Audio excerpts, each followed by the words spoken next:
भाग 11 कोसला.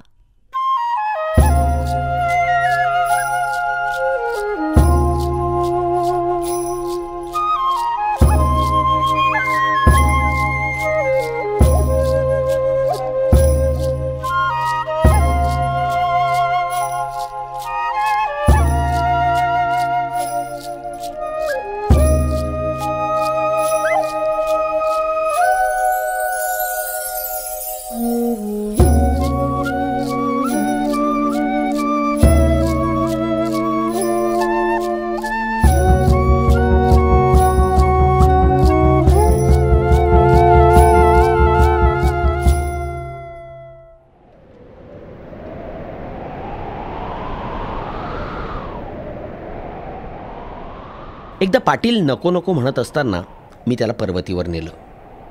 अगोदरच पाऊस पडून गेला होता, आणखी कोसळण्याची शक्यता होती. पाटील म्हणाला, बरं चल, पण लवकर परतायचं बरं का.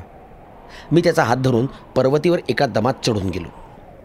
पाटीलला भयानक धाप लागली, पण मला उत्साह आला. इथे थांबूया जरा वेळ, इथे बसू की, पाटील म्हणाला.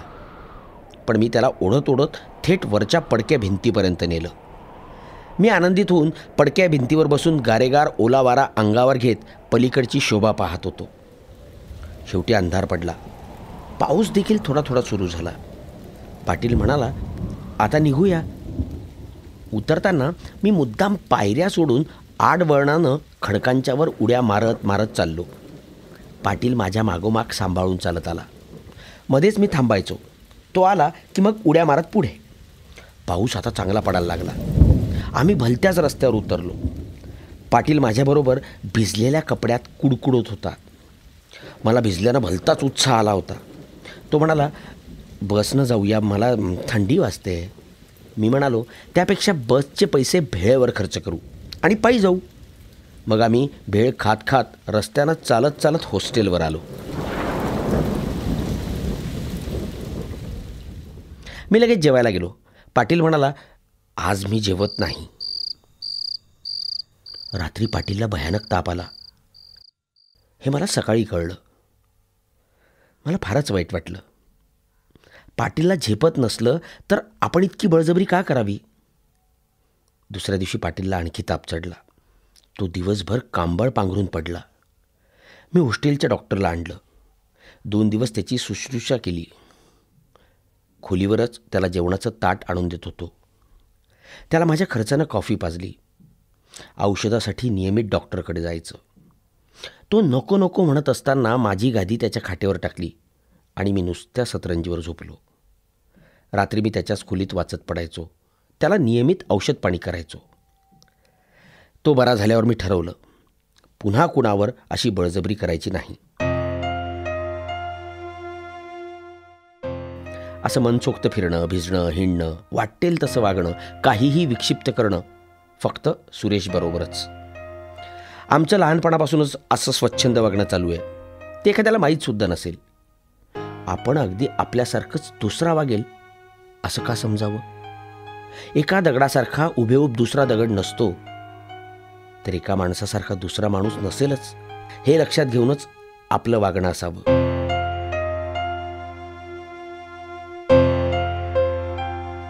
तसा सुरेश आणि माझ्यात तरी कुठे हुबेहूब सारखेपणा आहे.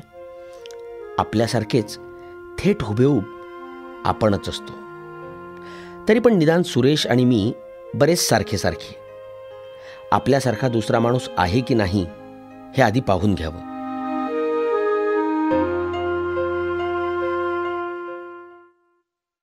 म्हणून साले आमचे आजपर्यंत मुलींशी गेल्या वर्षी ॲक्टिव्हिटी वगैरेमुळे जितके संबंध आले तितके सगळे चांगलेच ठरले. म्हणजे शेवटपर्यंत मी माझं शील हे भूषण राखलं.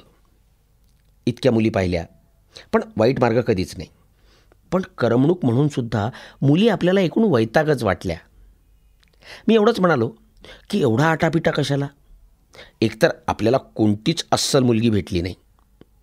अस्सल मुली असतात हे मात्र ऐकून आहे. एक मुलगी मला आवडायची. एकदा सहलीच्या वेळी ती जळतो पतंग त्याचा, ज्योतिष दोषकारे वगैरे रेकॉर्ड फोनवर पुन्हा पुन्हा लावायची आणि भावनाकुल होऊन पाहिजे. मी म्हणालो, फॅट. दुसरी एक आवडली होती. ती म्हणाली, तुम्ही बासरी छानच वाजवली. मी म्हणालो, फॅट. नंतर एक होती, ती बोललीच नाही. मी म्हणालो, फॅट. मुलींनी अगोदर सुरुवात केली पाहिजे. एक रमी तेवढी चांगली, पण रमीसुद्धा लांबच. कॉलेजातले सगळेच खोट्या गोष्टी माहीत असून त्यांनाच खरं मानून चालतात.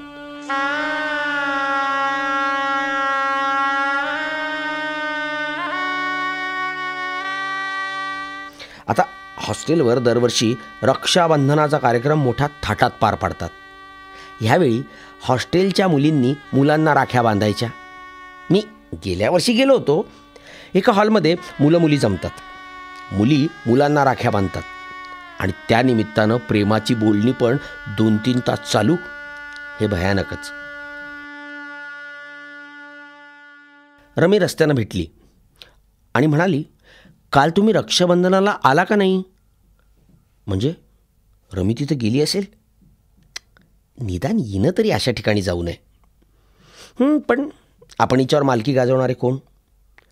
एकमेकावर मालकी कशी गाजवता येईल? पण ती केवळ मला भेटायला म्हणून तर तिथे गेली नसेल का? ती उगाच बोलायचं काहीतरी म्हणून असं बोलली?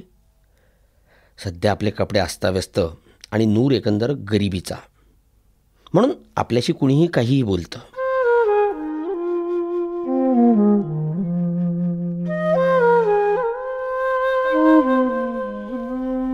मध्यंतरी मधू देशमुख पुण्याला येऊन गेला. तो माझ्याकडेच उतरला होता आणि परत जाईनाच. तो म्हणाला, इथे किती छान असतं. आहा हा, साला मुंबई वैताग. मास्तरकी करत जगणं. माणसानं सगळं व्हावं पण मास्तर होऊ नये. एकाला दुसऱ्यानं शिकवणं हे अगोदरच किती भयानक. तो खिडकीतून पाहायचा आणि म्हणायचा, आहा हा, किती छान. ती टेकडी, तिथे आपण कितीदा बसायचो. हे गुलमोहराचं झाड. गेल्या वर्षाच्या कितीतरी आठवणी येतात. मग त्यानं आपल्या प्रेयसीची आठवण काढली. ती कधी भेटते का म्हणाला. मी म्हणालो, कॉलेजात नेहमी दिसते. एकदा तू कुठे आहेस अशी चौकशी केली होती. मधू म्हणाला, आहा हा हा, मग काय सांगितलंस? मी कशाला काय सांगू आणि ती कशाला चौकशी करते? मग मधू चिडून एकदाचा मुंबईला गेला. असं कोणी पूर्वीचं भेटून गेलं की मला अगदी करमायचं नाही. मग सिगरेटचा खर्च वाढतो. असं वाटायचं की आपण तरी या जागेचे, या टेकडीचे काय भाऊ लागतो. आपण सुद्धा असेच इथून निघून जाणार कायम.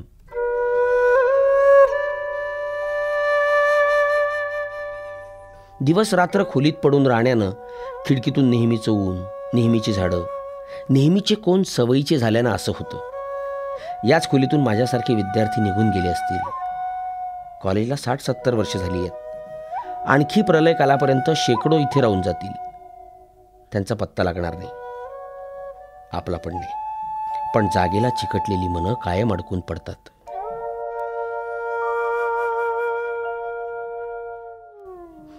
असे विचार करताना बाहेर उन्हासारखं पांढरं लाल चांदणं फार भेसूर लागतं आणि सगळ्या 400 खोल्यात अभ्यासासाठी पेटलेले दिवे त्याहून भेसूर. अभ्यास करणारे सगळे तात्पुरते. कॉलेजात भूतासारखे 4 वर्ष राहून जातात आणि आपली ही बंद खोली. खिडकीतून आत आलेलं चांदणं भेसूर. हे कायम खिडकीजवळ उभं असलेलं झाड तर साक्षात भेसूर. आणि खोल्या खोल्यातून ऐकायला येणारे बेसूर आवाज तर विचारू नका. आपली बंद खोली 1 वर्षाच्या करारावर आपल्याला दिलेली. परीक्षा संपली की सामान बांधून चालायला लागा. पण हे अजून ज्युनियर, म्हणजे आणखी 1 वर्ष, पण दुसऱ्या खोलीत. पण नंतर तरी काय, केव्हा तरी कायम इथून जायचंच आहे. खोलीवर प्रेम असो नसो, हॉस्टेलच्या इमारतीवर प्रेम असो नसो, स्वतःवर प्रेम असलं की कुठेही, जिथे तुम्ही राहणार तिथे हे होणारच. सांगवी इथे नाही, लांब आहे. ती सुद्धा जागाच. गावाच्या यात्रेत लहानपणी एका वहीवाल्यानं डफावर म्हटलेलं, क्रम संपत दोन्ही भाई, भांडती हो भांडती. आत्मा कुडीचा नाही कोणी, सांगाती हो सांगाती. अनात्मा कुडीचा नाही कोणी, सांगाती हो सांगाती. हे तरी खोटं आहे किंवा प्रेम तरी? काहीतरी एक खरं असल्याशिवाय का हा प्रश्न पडतो? मात्र असतात दोन गोष्टी, एकच खरी. नाहीतर खिडक्यांना गज का लावले? ही खोली काही आपल्या बापाची नाही? संध्याकाळी अंधार पडायच्या अगोदरची वेळ अत्यंत भयानक, प्रचंड भयानक. काही हालचाल नाही. प्रोफेसरांची गोंधळ करणारी मुलंसुद्धा भयानकच. अंधार झटकन पडत नाही. अशावेळी खोलीत पडून राहू नये, वेड लागेल. जरा फिरून यावं आणि अत्यंत जेवावं, हाच या संध्याकाळच्या उदास होण्यावरचा तोडगा. भरपूर जेवणं हा तोडगा मी अनेक विचारानंतर करायचो. पुढे आपलं काय होणार? हे कॉलेज सोडल्यानंतर हे मित्र सगळे कुठे कुठे जाणार? त्यातला कोण मोठा होईल, कोण पुढे जाईल आणि कोण मागे पडेल? 3 वर्षापूर्वी आपण इथेच नेमके याच खोलीत याच मित्रांच्या बरोबर पृथ्वीवर नेमकं सोयीनं दाखवता येईल अशा ठिकाणी नेमक्या जागेवर येऊ, राहू, हसू, वाचू, झोपू. हे कुणी आधीच ठरवलेलं असतं काय? शाळेतले छोटे छोटे मित्र एकदम मोठे झाल्यानंतर हे नवे डझनवारी लोक आपल्याजवळ येतात, बोलतात. याचं कारण काय?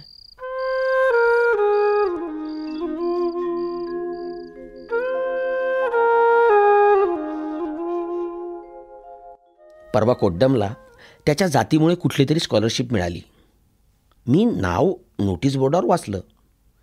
हा मागासलेल्या जातीचा विद्यार्थी असं सगळ्यांना कळलं. मी उगीच त्याबद्दल कशाला बोला म्हणून कोड्डमशी याबद्दल काहीच बोललो नाही, त्याला उगीच वाईट वाटायला नको म्हणून. पण कोड्डम 15 दिवसांनी गर्जना करत माझ्याकडे आला. जात जिंदाबाद, स्कॉलरशिप मिळाली. सांगवीकर, पाटील, आज पैसे मिळाले, चला तुम्हाला पार्टी. शोला जो भड़के दिल मेरा धड़के, शोला जो भड़के दिल मेरा धड़के, दर्द जवानी. मद्रासमध्ये सुरेश, मी, पाटील आणि कोड्डम असे गेलो. तिथे मेहता बसला होता. आता मेहताला देखील काही दिलंच पाहिजे. कोड्डमनं फक्त 1 रुपया बजेट ठरवलं होतं. शेवटी 5 जणांना 1 बटाटेवडा आणि चहा एवढं बसेल. बटाटेवडा खाऊन झाल्यावर कोड्डम चहा मागवणार तेवढ्यात मेहता म्हणाला, मला चहा नको. कोड्डम घाबरला. पण लक्षात येऊन मेहता म्हणाला, कोड्डम, अरे तुझी पार्टी असली तरी मीही उगीच सगळ्यांना पार्टी देतो. बासुंदी, नंतर कोड्डमचा चहा. मेहताचं बिल झालं $2.25 रुपये, कोड्डमचं रुपया. कोड्डमचा सगळा आनंद खलास. झालं हे असं का? दिवाळीत यंदा घरी जायचंच नव्हतं. इकडेच काहीतरी वाचायचं ठरवलं. सुट्टीत भयानक वैताग येणार हे माहीत होतं. पण रात्रभर जागायचं, दिवसभर झोपायचं हे ठरवून टाकलं. 6 मै संपल्याबरोबर मी हाच कार्यक्रम सुरू केला. खुद्द दिवाळीच्या दिवशी फक्त मी अस्वस्थ झालो. हॉस्टेलवर अक्षरशः कुणी नव्हतं. सुट्टीत काही परदेशी मुलं होती, तीसुद्धा कुठे टूरवर निघून गेली. निदान त्यांच्यात वावरल्यानं सुट्टीत माझं इंग्रजी बरंच सुधारलं. चहाच्या गाणीला इंग्रजीत काय म्हणतात, शेंबडाला काय, असे बारीक सारीक शब्द बरेच कळले. एरवी कॉलेजशिवाय असं ज्ञान कुठे मिळेल? सुट्टी संपल्यावर हॉस्टेलवरच्या सांगवीच्या एका मुलानं भला मोठा फराळाचा डबा आणला. मी हे गुप्त ठेवलं. पुढे महिनाभर रोज सकाळी मी चहाच्या आधी फक्त एक लाडू खायचो. शेवचिवडा वगैरे बरेच दिवस पुरलं. पण एकदा हे सुरेशनं दाराच्या फटीतून पाहिलं आणि अचानक माझ्या खोलीवर 20 मुलांचा हल्ला झाला आणि उरलं सुरलं 5 मिनिटात खलास. हॉस्टेलच्या मुलांचा एक भयानक प्रकार म्हणजे असं टोळीवजा वागणं.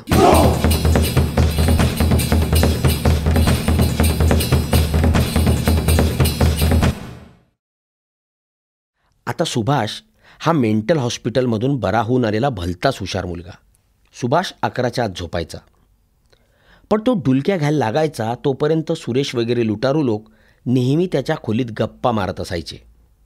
हा जास्त वैतागला तर आम्ही 4 वाजेपर्यंत बसू असं म्हणायचे. सुभाष बिचारा काय करावं अशा काळजीनं वाळून गेला होता. एकदा हे सगळेजण 11पर्यंत सुभाषच्या खोलीत बसले, मग एकदम बाहेर पडले.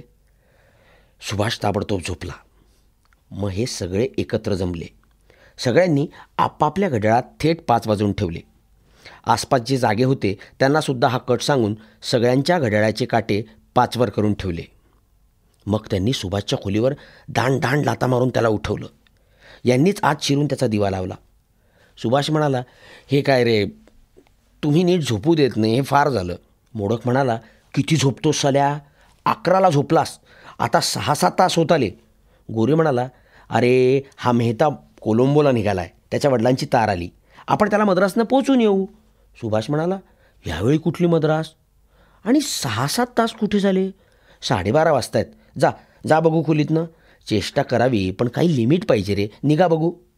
सुरेश म्हणाला, अरे वेडा झालास काय, 5 वाजले भडव्या, हां तुझं घड्याळ फेकून दे, चुन्याची डब्बी आहे, 5 वाजून गेले, उठ उठ उठ उठ. सुभाषनं सगळ्यांची घड्याळं पाहिली. एकात 5 वाजलेले, दुसऱ्यात 5 वाजून 10 मिनिटं, तर तिसऱ्यात 5:30. हे गंमत तर करत नाही म्हणून हा बाहेर 2-3 खोल्यात पाहून आला. खरोखरच 5 वाजलेले. सुभाषचं एक म्हणजे आपण पूर्वी वेडं होतो हे कुणालाच कळू नये याची तो दक्षता घ्यायचा. अशावेळी मग स्वतःवर त्याचा विश्वास बसायचा नाही. त्याला अंधूक वाटून गेलं की कदाचित 5 वाजली असतील. मग ह्यांनीच त्याला ओढत नळावर नेलं. तो म्हणाला, पण मी आलंच पाहिजे का?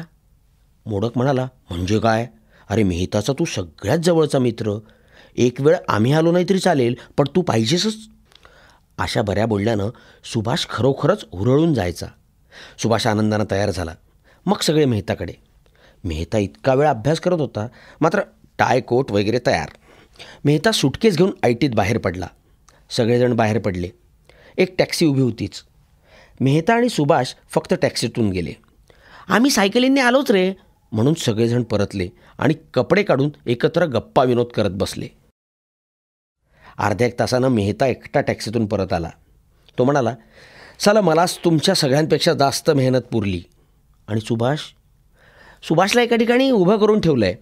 प्लॅटफॉर्म काढून ये म्हणून त्याला एक आणा दिला आणि तो गेल्यावर ताबडतोब टॅक्सी गाठली. वा मेहता असं म्हणून सगळे ज्याच्या त्याच्या खोलीत झोपले. नंतर सुभाष एकटा हॉस्टेलवर आला. सगळेजण झोपलेले. मी मात्र वाचत होतो. तो थेट माझ्या खोलीत आला. म्हणाला, किती वाजले? 2. मी स्टेशनपासून पायी चालत आलो. खिशात पैसे नेले असते तर बरं झालं असतं.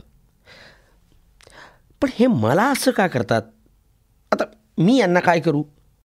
तो खाली पाहत म्हणाला, मी उद्या घरी निघून जाऊ का? हे हा माणूस आहे.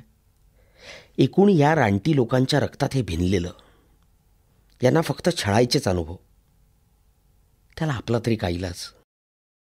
नंतर थोडे दिवस सुभाषला कोणीच त्रास दिला नाही. त्यानं चांगलाच अभ्यास केला.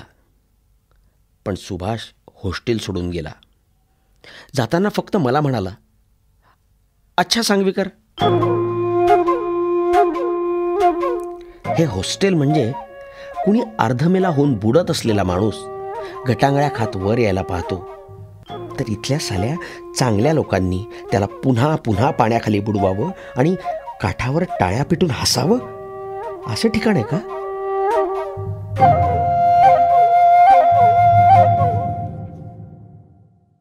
मी त्यावेळी माणसांचे 2 गट केले. त्रास देणारे आणि त्रास सोसणारे. या दोन्ही गटात अख्ख्या त्रिभुवनातले लोक बसलेच पाहिजेत असा शोध मी लावला.